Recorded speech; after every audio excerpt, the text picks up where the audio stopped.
Merci beaucoup, Pierre. Tu l'as dit, notre famille s'agrandit.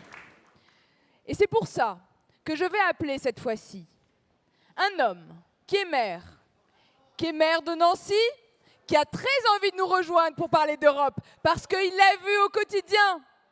Mais il y a aussi un petit signe, le même qui a été brouillé tout à l'heure. Il l'attendait, mais il va nous rejoindre tout de suite. C'est Laurent Hénart.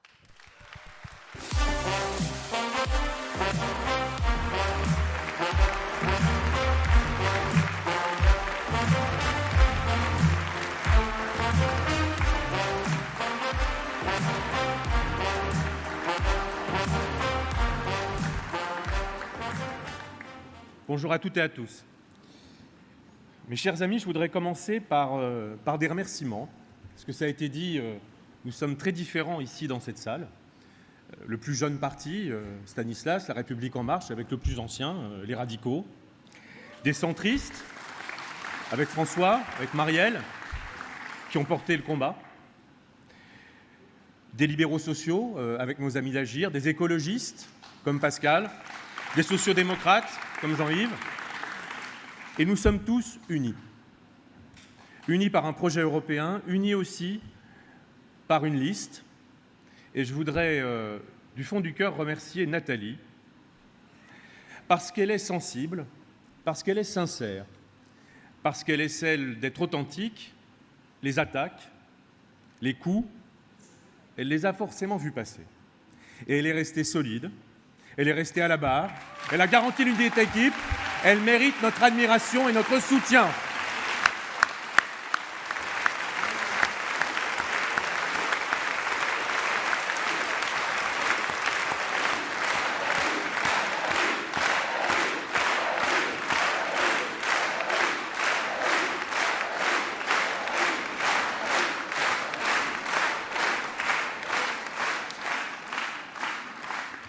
Alors les événements de Lyon nous rappellent que l'histoire est tragique.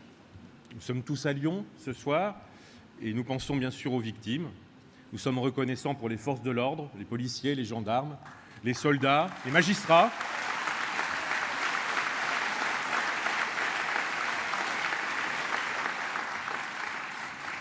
Et le Lorrain que je suis, qui pendant plus de 1000 ans a été, pas moi personnellement, mais la Lorraine, écartelé entre la France et l'Allemagne, sait combien cette histoire dramatique, on peut l'oublier vite quand les choses vont mieux et ne pas mesurer les progrès d'une construction pourtant fragile. Et je pense que c'est le principal enjeu de cette élection. L'Europe est un temps qui peut être un temps dramatique, pas seulement de son histoire, mais de la nôtre. L'Europe, elle est née dans les années 50. En Lorraine, on l'a vu naître. Le charbon, l'acier. Elle aurait pu trébucher sur l'échec de la communauté européenne de défense. Elle est repartie avec le traité de Rome. L'Europe, elle aurait pu tomber avec le mur de Berlin. J'étais à l'époque lycéen, puis étudiant. C'était un moment merveilleux de liberté. Mais ça s'est joué à quelques personnes. Quelques chefs d'État, François Mitterrand, Helmut Kohl, qui ont voulu faire la réunification de l'Allemagne, qui ont voulu tendre la main à d'anciennes démocraties populaires qui devenaient des nouvelles démocraties, et qui ont fait le pari finalement que l'Europe arriverait à surmonter cela, et qui, sûrement anticipant déjà la mondialisation, ont compris que dans la mondialisation, l'Europe était notre meilleure protection.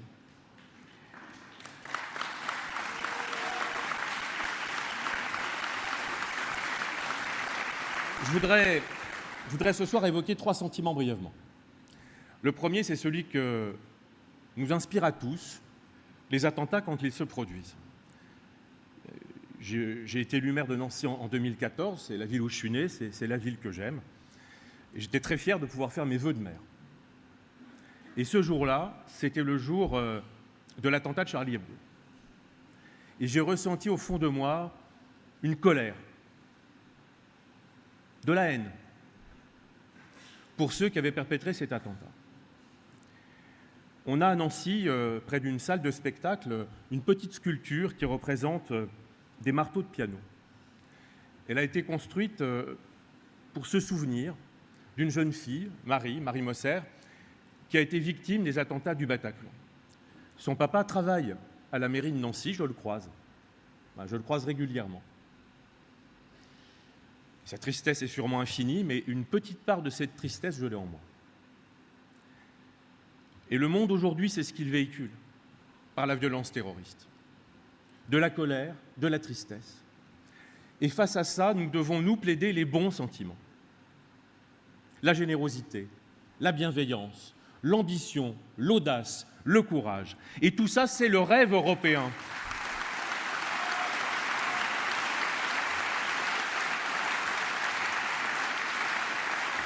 Tout ça, c'est la civilisation européenne. Soyons fiers de l'Europe. Un continent où la peine de mort a été abolie. Un continent qui défend le droit des femmes, l'égalité des femmes avec les hommes. Un continent qui aime partager le savoir. Un continent qui aime les artistes. Un continent qui aime les associations.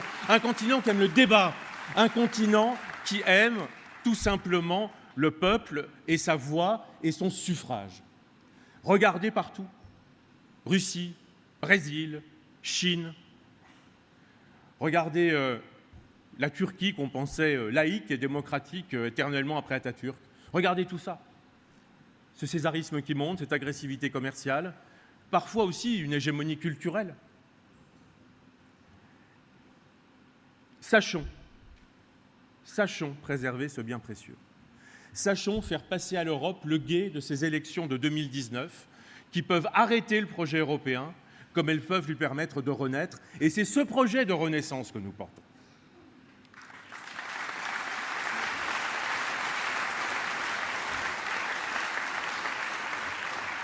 Le deuxième sentiment que je voulais partager avec vous rapidement, c'est celui de vertige. Vous savez, le mouvement radical est né dans une époque, la révolution industrielle, où le progrès de l'économie pouvait porter le meilleur, mais pouvait porter aussi le pire.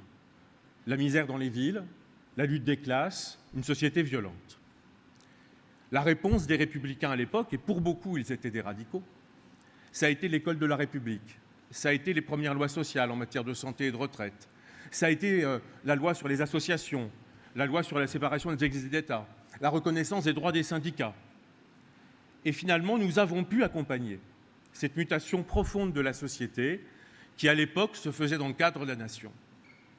Aujourd'hui, la mutation, elle est tout aussi importante par les technologies numériques, par la capacité qu'on a à changer la personne humaine, à imaginer de nouvelles matières, de nouveaux matériaux, la capacité qu'on a à être intelligent sans le cerveau humain bientôt.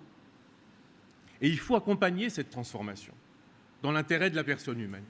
Et là, la bonne échelle, le bon levier, le bon bouclier et le bon glaive à la fois, c'est l'Europe.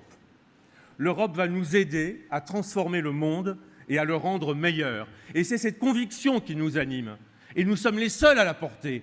Quelle est l'autre liste entre les eurotièdes qui disent que c'est bien mais pas trop, qu'il faut de l'audace mais pas trop, et puis tous ceux qui, de la France insoumise au Rassemblement national, refusent l'Europe, veulent arrêter l'Europe, veulent simplement couper le moteur. Quels sont ceux qui, comme nous, sont convaincus que nous faisons œuvre de révolution, que nous faisons œuvre de progrès humain, que nous faisons œuvre de renaissance pour toutes les nations qui composent aujourd'hui l'Union.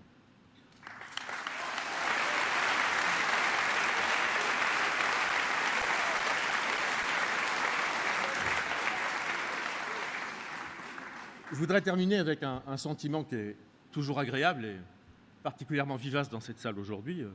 Tu as raison, Pierre. La chaleur. La chaleur entre nous, elle vient souvent d'un regard, elle vient souvent d'un visage, elle vient souvent d'un geste, elle vient plus des sentiments que de la raison. Et l'Europe, elle a besoin de visage. Elle a besoin de visage pour se rapprocher des gens et pour les entraîner. L'Europe, depuis 2017, elle a un visage, celui d'un jeune président de la République. Un des rares présidents à avoir été élu en faisant campagne pour l'Europe, en expliquant qu'une partie de la grandeur de la France et du bonheur des Français passait par la transformation de l'Europe et par le rêve européen. Ce président, c'est Emmanuel Macron.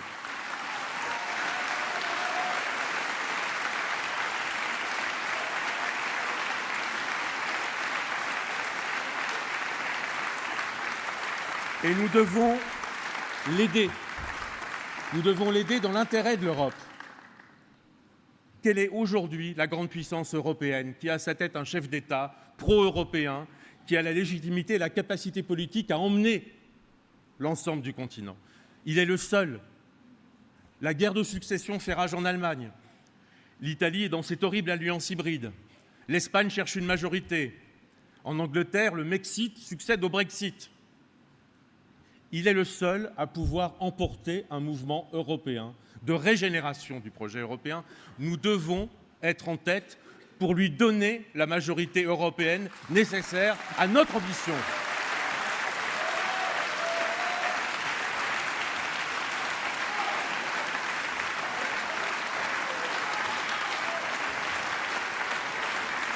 Et disons-le, il y a aussi un visage qu'on n'a pas envie de donner à l'Europe. Il y a aussi un visage qu'on n'a pas envie que la France montre à l'Europe. C'est le visage d'un des membres de la famille Le Pen, quand bien même fût-il doté d'un masque. C'est la raison pour laquelle nous devons nous battre jusqu'au bout. Nous devons ne rien lâcher. Et nous devons être en tête dimanche soir au scrutin européen dans notre beau pays. Pour paraphraser Montaigne, vous savez, je parlais de la chaleur, je parlais du regard. Une des plus célèbres phrases de Montaigne, c'est sur la Boétie, bien sûr, parce que c'était lui, parce que c'était moi. Et je dirais parce que c'était eux, les peuples européens, et parce que c'était nous, la Renaissance européenne, nous allons gagner!